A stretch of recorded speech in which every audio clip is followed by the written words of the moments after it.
Good evening. A revolution in British sport. The Rugby Football League's announcement on Saturday that they were switching to summer rugby and setting up a 14-club Super League with multi-million-pound backing from Mr Rupert Murdoch and Sky Television means that rugby league will never be the same. Some clubs will cease to exist. Winter Sundays will no longer reverberate to the results from Wigan, Bradford Northern and Hull Kingston Rovers. Joining me here in the studio are many of the most influential figures in the game, along with players, fans and representatives of the media. Over the next 35 minutes, we'll be discussing the implications of rugby league's boldest gamble. Money is at the heart of the huge changes facing rugby league. Lack of investment equals decrepit stadia and dwindling crowds. The fans' loyalty is tested by winter weather and the game's low profile compared with soccer. The Rugby League felt it had no option other than to accept the £75 million offer from Rupert Murdoch's News Corporation. On Friday, it held a secret meeting at Huddersfield to discuss the Murdoch plan for a Super League of 14 clubs. This was put to club chairmen on Saturday and agreed by most of them with extraordinary haste. The Super League will feature 14 clubs, with the remaining clubs in the new First Division. 3 new clubs will be formed, 2 based in France and another in Wales. The Super League would see the merger of some of the most famous names in the history of rugby league. In the northwest, Widnes and Warrington merge to form Cheshire. Barrow, Carlisle, Workington and Whitehaven make up Cumbria. Manchester is a merger between Oldham and Salford. In West Yorkshire, Wakefield, Featherstone and Castleford form Calder. South Yorkshire comprises Sheffield Eagles and Doncaster, and Humberside, Hull KR and Hull FC. Of the other teams, Wigan and St Helens will remain as they are, as do Bradford Northern, Halifax, Leeds, London, Toulouse and Paris.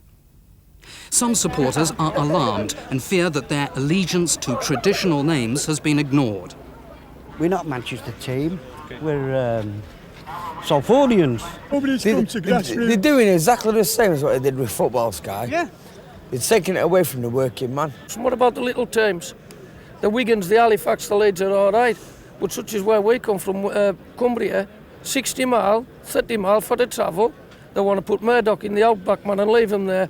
I think it's all to do with money, isn't it, and finances, unfortunately, and the supporters are the last people to be considered. The Rugby League has frozen promotion and relegation. That's shattered the hopes of some of the season's more successful clubs. And it's undermined the business plan of Keighley, which had, quite literally, been banking on promotion. The big reduction in clubs has dismayed the Players' Association, which fears job losses. Rugby League faces its biggest challenge and its biggest gamble. Will it survive a switch from being a local game to becoming part of a regional identity in an international league? Well, I don't think I really agree with it. I think it's done from the money point of view. Money seems to rule everything. And you'll just lose traditions like Workington and Whitehaven, places like that. If it doesn't work, Murdoch's into sort of financial considerations. If it doesn't work, then it could be the death of rugby league. Well, there are big issues at play here, big money, a lot of emotion at stake. We'll be hearing in a few moments' time from Maurice Lindsay, the Chief Executive of the Rugby Football League, from John Wilkinson, the Chairman of Salford, and his counterpart at Widnes, Jim Mills, and from Joe Lydon, the Assistant Coach at Wigan. We'll also be dropping in at one club in particular, and that's Keighley, where they're far from happy, and our reporter there is Damien Johnson. Well, here in Keighley, there's broad support for the Super League, but there's anger among fans because their side hasn't been included among the Elite 14, despite the fact that they've won promotion almost from the existing second division. There's been a passionate public meeting here tonight. We'll be talking to some of the many fans who've stayed behind tonight later in the programme. Well, let me ask you, Maurice Lindsay, straight away, why this revolution?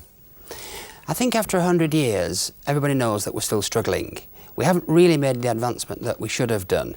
And if you have a look at the FA Premier League, they took a similar decision just 2 or 3 years ago, and they're really leaping ahead. New stadiums, a new excitement, and whether you like soccer or you don't, you have to admire the concept as a truly successful one. We think our game is tremendous. Everyone who watches our game is in love with it. But for some reason, we can't get it watched by millions. This gives us the opportunity to put the game on a firm footing financially. It also gives us the opportunity to expand totally in a way that we want to do for 100 years but haven't been able to. OK, well, before I bring in the others of our guests here to debate the issue, what about this money? We're hearing sums of 50 million, maybe up to 80 million pounds. Where will that money go? It must go to develop the game, its stadiums and its grassroots. Obviously the players are entitled to be paid. They are total professionals, and I don't think anyone denies people like Ellery Hanley have done so much for our game, Dennis Betts, who's doing something for our game now, young Jason Robinson. No one denies them making a career out of rugby league. I want them to be full-time professionals. That's the only way that the paying spectator will see the best of them. But basically the money must go into the game to improve the facilities for spectators and to make it a truly dynamic competition. OK, well, let's move to one of the most controversial elements of this whole package, and that is the question of mergers between the various clubs. And bring in John Wilkinson, the chairman of Salford, whose club is one of those which will merge with Oldham to become the new Manchester club. John, how can you accept the destruction of the tradition of Salford in this way? Well, Salford, of course, is right in my heart. I mean, I've been chairman 13 years, and I think I've done a good job for Salford. But I can't do any more than I've done in the 13 years. The game has been lacking money from the base.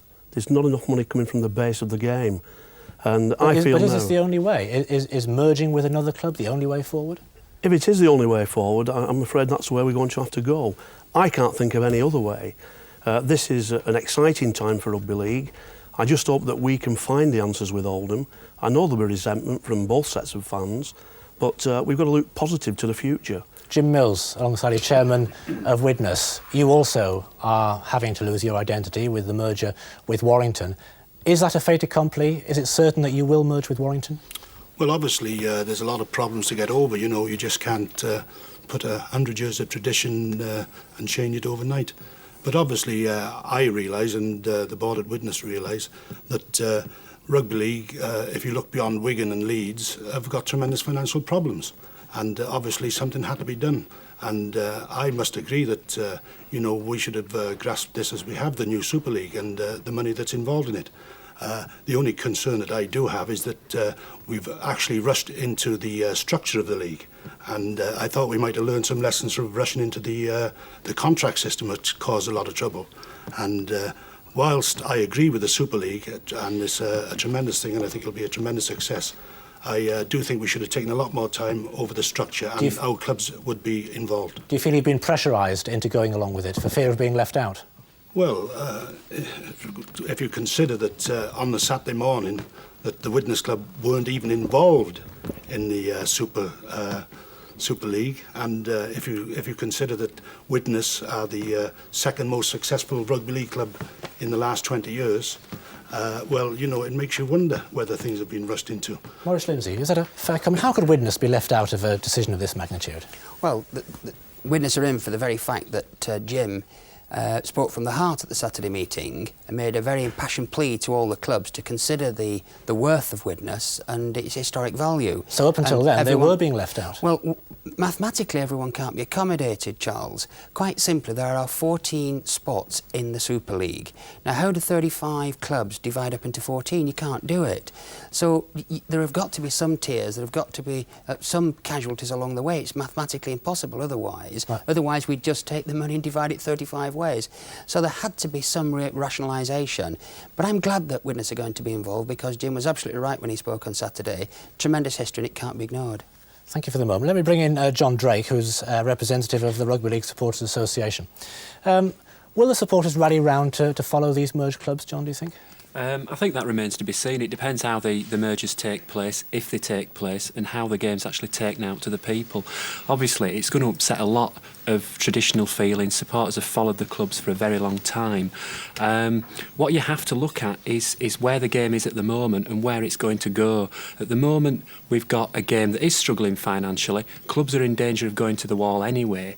If mergers is a way forward into a Super League that ends up in spreading and promoting the game on a national and international basis, it's something that's got to be looked at. But I think it does need to be done with sensitivity if it happens at all. And the danger is that all this talk of mergers is detracting from the other positive benefits of the Super League. Doug Hoyle, MP for Warrington. your constituents, what do they make of it all? Well, I've been out tonight on the local elections. They don't want to talk about that. They want to talk about what's the future for Warrington. And they're bemused and bewildered. And they're angered as well. They can't understand why Warrington can't stand on their own if St Helens can stand on their own and Halifax can stand on their own. And it's the speed at which this is being taken forward. But will they turn out to support a combined Cheshire team, do you think? Well, it depends where it's sited.